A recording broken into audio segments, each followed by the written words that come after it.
Hi friends, എല്ലാവരും സുഖമായിട്ടിരിക്കുകയല്ലേ? അപ്പം നമ്മൾ ഇന്നത്തെ വീഡിയോ എന്ന് പറയുന്നത് ഒരു യൂസ്ഫുള്ളായിട്ടുള്ള ഒരു യൂസ്ഫുൾ മീൻസ് ഇപ്പോൾ സൗദിയിൽ എല്ലാവരും മൾട്ടിപ്പിൾ എൻട്രി വിസ സ്റ്റോപ്പായി പറഞ്ഞിട്ട് വീഡിയോസൊക്കെ ചെയ്യുന്നുണ്ട്. അപ്പം നമ്മൾ വെറുതെ അതിൽ ടെൻഷൻ അടിച്ചിട്ട് കാര്യമില്ല. ഓരോ രാജ്യത്തിനും ഓരോ റൂൾസ് ഉണ്ട്. പിന്നെ എന്ന് വെച്ചാൽ ഇപ്പം നോമ്പ് പെരുന്നാളാണ് വരുന്നത്, പിന്നെ അത് കഴിഞ്ഞാൽ ഹജ്ജ് പെരുന്നാളാണ്. അതുകൊണ്ട് തന്നെ ഇപ്പം മൾട്ടിപ്പിൾ എൻട്രി വിസ നിർത്തിവെച്ചതായിട്ടാണ് പറയുന്നത്. നമ്മൾ VSFലൊക്കെ പോയി കഴിഞ്ഞാൽ ഒരു മാസത്തേക്ക് അടിച്ച് കിട്ടുന്നുണ്ട് ഇതൊക്കെ പറയുന്നുണ്ട്.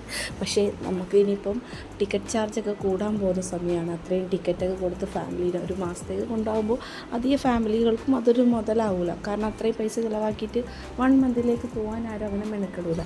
വെറുതെ നമ്മൾ ടെൻഷൻ അടിച്ച് പാനിക്കായിട്ട് ഒരു കാര്യമില്ല. ഇത് ആ രാജ്യത്തിൻ്റെ ഒരു റൂളാണ്. അവിടെ അവർ ഹജ്ജിനൊക്കെ മുന്നോടിയായിട്ട് അവരവിടെ അതിൻ്റേതായ ചട്ടങ്ങൾ കൂടി അവർ നിയമിച്ചിട്ടുള്ള അവർക്കൊരു കാഴ്ചപ്പാടുണ്ടാവും. ഓരോ രാജ്യത്തെ കുറിച്ചിട്ടുള്ള കാഴ്ചപ്പാടല്ല, മീൻസ് അതിനുള്ള സെക്യൂരിറ്റിയൊക്കെ റെഡിയാക്കാൻ വേണ്ടിയിട്ടാണ് ഇങ്ങനൊരു ഇത് വരുന്നത്. നമ്മൾ കഴിഞ്ഞ പ്രാവശ്യം ഞാനൊക്കെ പോകുന്ന സമയത്തും ഇതുപോലൊരു ഇതുണ്ടായിരുന്നു. നമ്മളൊരുപാട് പോകാൻ പറ്റില്ല എന്ന് വിചാരിച്ച് പാക്ക് ചെയ്തിരുന്നിടത്തുനിന്ന് പിന്നെ പെരുന്നാളിൻ്റെ അന്നാണ് ഞാൻ പെട്ടെന്ന് കയറി പോണത്. അത്രയും അതായത് പെരുന്നാൾ അടുപ്പിച്ച് അല്ലെങ്കിൽ ഹജ്ജ് പെരുന്നാൾ അടുപ്പിച്ച് ഇപ്പോൾ സൗദി ഭയങ്കരമായിട്ട് നമ്മളെ വിസിറ്റിംഗ് വിസ കർശനമാക്കിയിട്ട് വരുന്നുണ്ട്. ഒന്നാമത് നമുക്ക് ഈ വിസിറ്റിംഗ് വിസ വരുന്ന സമയത്ത് അധികം ആളും ഈ വെക്കേഷനാണല്ലോ നമ്മൾ ഫാമിലിയൊക്കെ കയറിപ്പോവുക. ആ സമയത്താണ് ഒന്നാമത് നമ്മളെ പെരുന്നാളും ഹജ്ജ് പെരുന്നാളൊക്കെ ഇപ്പോൾ കുറച്ച് വർഷങ്ങളായിട്ട് വരുന്നത്. അതുകൊണ്ടാണ് ഇങ്ങനൊരു വിഷമം നമുക്ക് വരുന്നത് ഓൾറെഡി. അപ്പം ഫാമിലിക്ക് പോകുന്ന ഈ വെക്കേഷനിലാണ് നമുക്ക് നാട്ടിൽ നിന്ന് പോകാൻ പറ്റുള്ളൂ. അപ്പം അധികം ഫാമിലികൾക്കും അതൊരു വിഷമമായിട്ട് വരുന്നത്. പക്ഷെ നമ്മളത് പറഞ്ഞിട്ട് കാര്യമില്ല. പിന്നെ ഇതെപ്പോഴാണ് ഇത് മാറാന്നുള്ളത് എല്ലാവരും ഇങ്ങനെ ചോദിക്കുന്നുണ്ട്. ഇത് ഇനിയിപ്പം മാറണമെങ്കിൽ മാക്സിമം ഹജ്ജ് പെരുന്നാൾ കഴിയുന്നവരെ നമ്മൾ വെയിറ്റ് ചെയ്തേ പറ്റുള്ളൂ. ഇതിൽ നമ്മൾ വിഷമിച്ചിരുന്നിട്ട് ഒരു കാര്യവുമില്ല.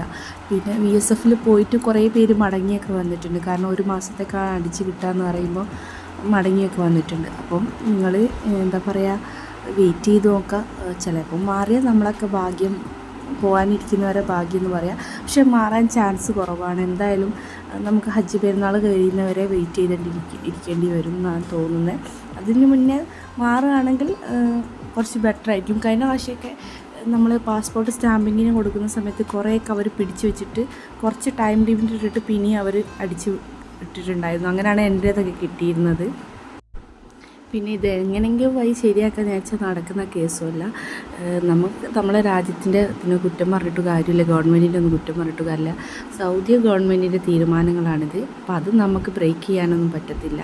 അപ്പോൾ നമ്മൾ വെയിറ്റ് ചെയ്യുക. ഇവർ ഈ ഒരു എന്താ പറയുക റൂള് പെട്ടെന്ന് തന്നെ നീക്കി പ്രവാസികളെ ഫാമിലിക്കൊക്കെ കയറി പോകാനുള്ള അവസരം പെട്ടെന്ന് തന്നെ ലഭിക്കട്ടെ. അത്രേ നമുക്ക് പ്രാർത്ഥിക്കാൻ പറ്റുള്ളൂ. ഒരുപാട് പേര് വെയിറ്റ് ചെയ്യുന്നുണ്ടെന്നറിയാം. ഈ വെക്കേഷന് പോകാൻ വേണ്ടിയിട്ട് ഒരുപാട് നമുക്കറിയുന്ന ഫാമിലിക്ക് ഒരുപാട് പേര് വെയിറ്റ് ചെയ്യുന്നുണ്ട്. ഇൻഷാ അല്ലാഹ് റെഡി ആവുമായിരിക്കും. ചിലപ്പം നമുക്ക് ഹജ്ജ് പെരുന്നാളിൻ്റെ മുന്നേ റെഡി ആവുമായിരിക്കും. ചിലപ്പം ഞാൻ പറഞ്ഞല്ലോ മുമ്പ് അങ്ങനെ പിടിച്ചു വെച്ചിട്ട് പിന്നെ ഒരു ഇതുണ്ടായിട്ടുണ്ടായിരുന്നു. അപ്പോൾ അതുപോലൊക്കെ വരുമോ എന്നുള്ള അറിയില്ല. എന്തായാലും നമുക്ക് വെയിറ്റ് ചെയ്ത് നോക്കാം.